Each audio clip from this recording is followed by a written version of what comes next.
Second thing ఏంటంటే బే leaf మీద మనకి రాసుకుంటే కనుక దాన్ని రాసుకుని మళ్ళీ ఏం చేయాలో నేను చెప్తాను. రాసుకోవాలి, ఏం రాసుకోవాలి అనేది మోర్ ఇంపార్టెంట్ అనమాట. బే లీఫ్ మీద జనరల్గా ఏంటంటే ఒక అఫర్మేషన్ రాసుకుంటాము. అఫర్మేషన్ ఒకటి రాసేసుకుని దాంతోపాటు ఏంటంటే ఒక నంబర్ ఉంది, అంటే ఏంటి అబండెన్స్ నంబర్.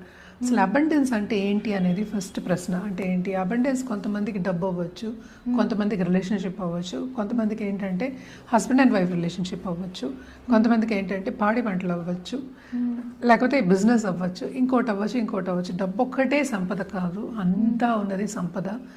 అండ్ యూనివర్స్ ఏంటంటే it's waiting to give us అనమాట, మనకి ఇవ్వడానికి వెయిట్ చేస్తూ ఉంది. అంటే ఇప్పటికీ నేను చెప్తూ ఉంటా, బ్రహ్మాండం బదులై మనకి ఇస్తూ ఉంటుంది యూనివర్స్. మనం కోరుకోవాలి, మన కోరుకోవడం రావాలి, దాని మీద మనకి ఏంటంటే స్ట్రెంగ్త్ రావాలి. అంటే ఏంటి, కోరుకున్నది మనకి సంపూర్ణ అవుతుంది అనే ఒక నమ్మకం అనేది ఉండాలి. అంటే ఏంటి, యూనివర్స్